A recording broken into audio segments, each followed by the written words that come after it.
اعوذ باللہ من الشیطان الرجیم، بسم اللہ الرحمن الرحیم۔ قیامت کبریٰ۔ جاوداں زندگی کا دوسرا مرحلہ قیامت کبریٰ ہے۔ قیامت کبریٰ عالم برزخ کے برعکس، جس کا تعلق افراد سے ہے، اور ہر فرد موت کے بعد بلا فاصلہ عالم برزخ میں داخل ہو جاتا ہے، اجتماع سے مربوط ہے، یعنی تمام افراد اور تمام عالم سے متعلق ہے۔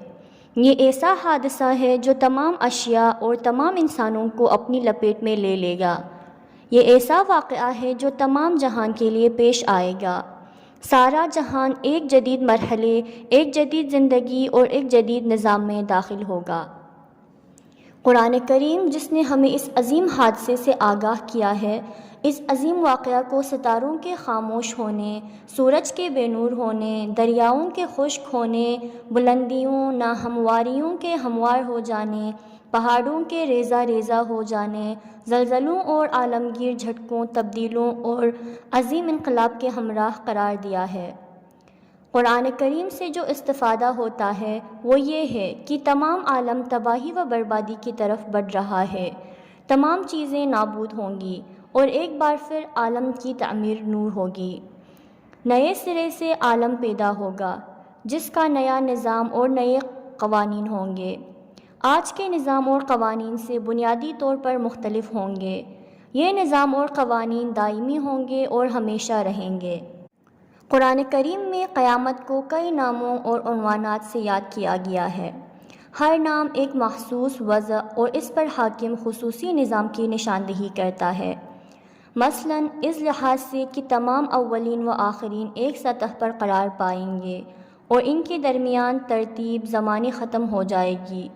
قیامت کو روز حشر، روز جمع اور روز تلافی کہا گیا ہے، اس لحاظ سے اسے فنا نہیں اور وہ ہمیشہ کے لیے ہے۔ اسے یوم الخلود کہا گیا ہے، اور اس لحاظ سے کہ بعض انسان سخت حسرت و یاس کی حالت میں ہوں گے اور اپنے نقصان کو محسوس کریں گے کہ کیوں انہوں نے اپنے آپ کو اس مرحلے کے لیے تیار نہیں کیا۔ اس کو یوم الحسر اور یوم التغابن کہا گیا ہے، اور چونکہ یہ بہت بڑی خبر اور عظیم ترین واقعہ ہے، اس لیے اس کو نبأ عظیم بھی کہا گیا ہے۔ دنیاوی اور اخروی زندگی کا آپس میں رابطہ۔ ایک بنیادی اور اہم مسئلہ جس کی طرف آسمانی کتب نے ہمیں متوجہ کیا ہے، دونوں زندگیوں میں پیوستگی اور ربط ہے۔ یہ دونوں زندگیاں ایک دوسرے سے جدا نہیں۔ اخروی زندگی کا بیج انسان دنیا میں خود کاشت کرتا ہے۔ حیات اخروی کی تقدیر خود انسان کے وسیلے سے دنیاوی زندگی میں متعین ہو جاتی ہے۔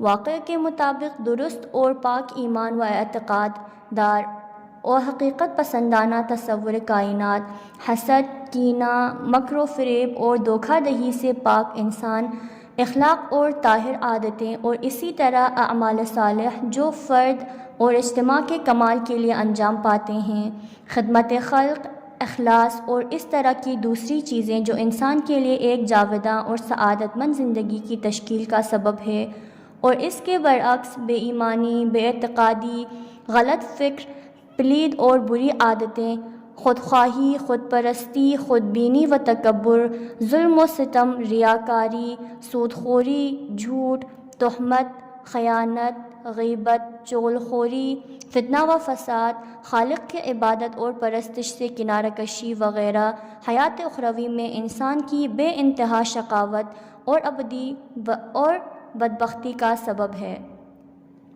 رسول خدا صلی اللہ علیہ وآلہ وسلم نے بہت خوبصورت فرمایا ہے، الدنیا مزرع الآخرہ، دنیا آخرت کی کھیتی ہے۔ بدی یا نیکی کا جو بیج بھی دنیا میں کاشت کرو گے، آخرت میں اسی کا پھل کاٹو گے۔ جس طرح سے یہ محال ہے کہ انسان جو کاشت کرے اور گندم کاٹے، کانٹے بوئے اور پھول چنے، حنظل کاشت کرے اور کھجور کا درخت اگے، اسی طرح یہ بھی محال ہے کہ دنیا میں انسان برے خیال، برے اخلاق اور برے کردار کا حامل ہو اور آخرت میں نفع حاصل کرے۔ انسان کے اعمال کا تجسم اور جاودانگی۔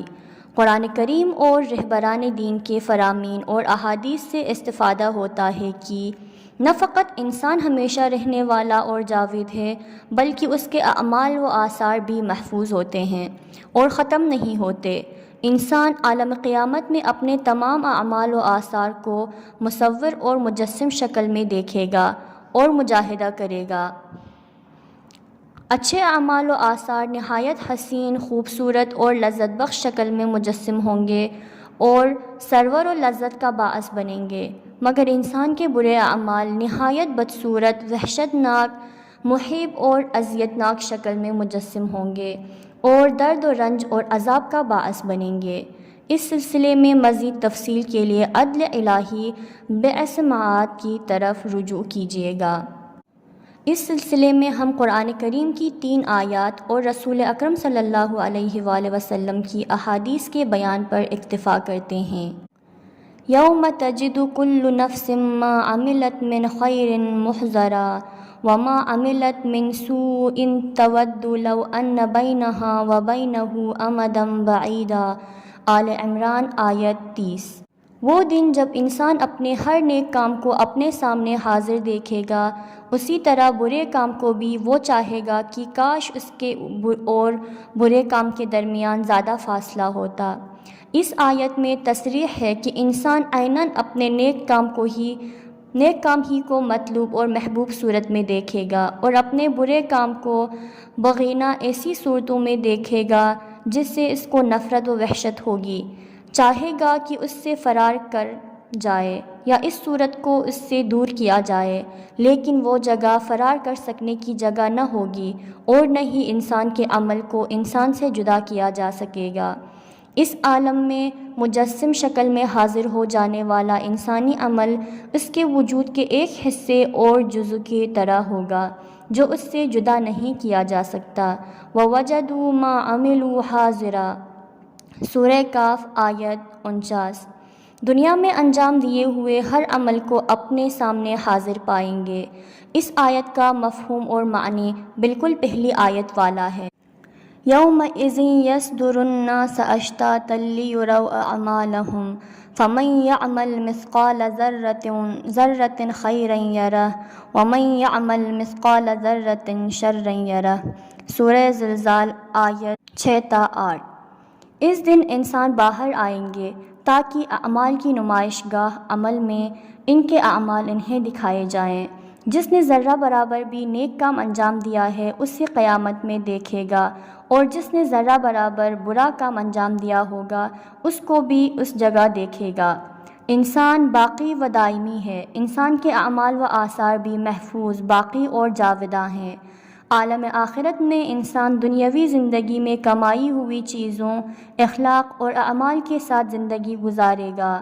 یہ کمائی، اعمال اور اخلاق حیات اخروی میں ہمیشہ کے لیے اس کا اچھا یا برا سرمایہ اور نیک یا برے ساتھی ہوں گے۔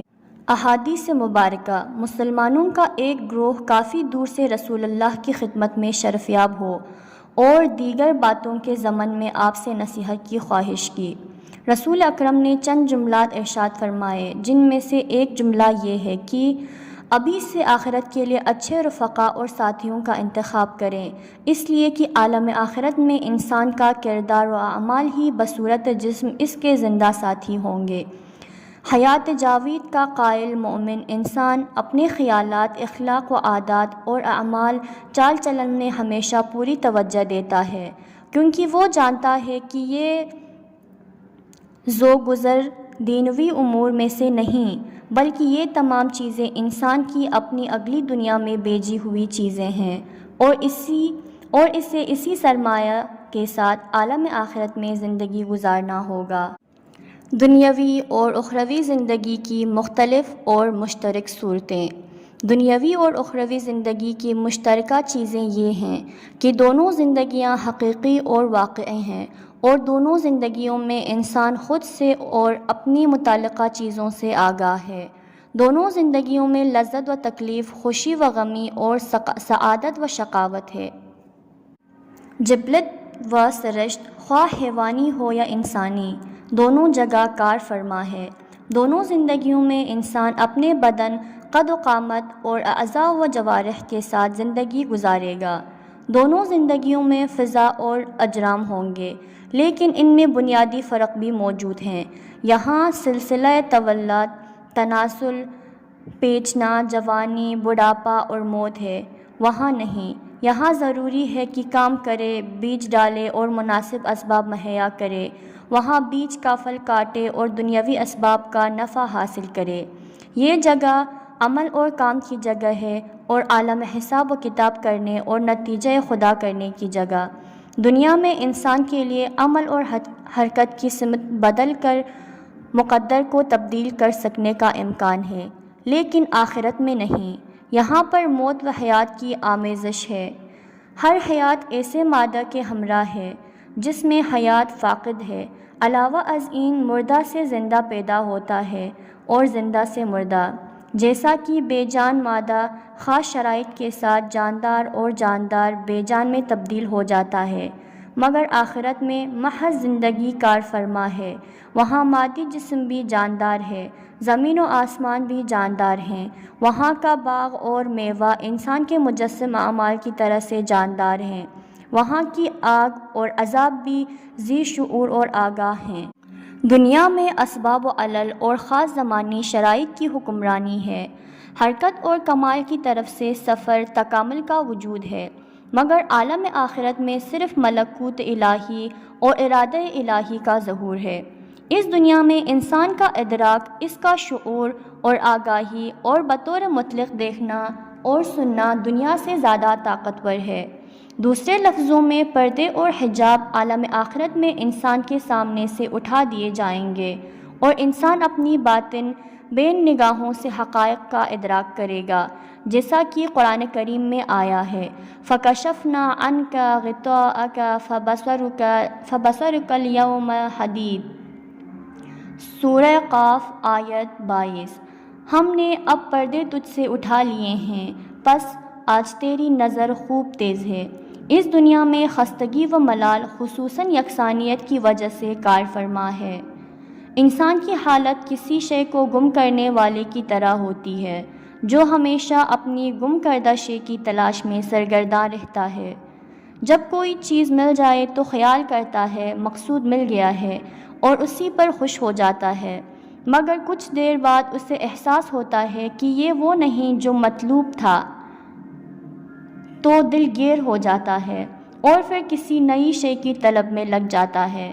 اسی لیے دنیا میں انسان ہر اس چیز کا طالب ہے جو اس کے پاس نہیں ہے، اور اس چیز سے بیزار ہونے لگتا ہے جو اس کے پاس موجود ہے، مگر اخروی دنیا میں دل کی گہرائیوں اور فطرت و شعور کی عمق سے جس چیز کو چاہتا تھا اور جس سے اپنی گمشدہ متاع حقیقی سمجھتا تھا، یعنی دربار رب العالمین میں جاوداں اور ابدی جانتا تھا، اس کو پا لیتا ہے، لہٰذا اسے کسی قسم کا ملال و خستگی و پریشانی نہیں ہوتی۔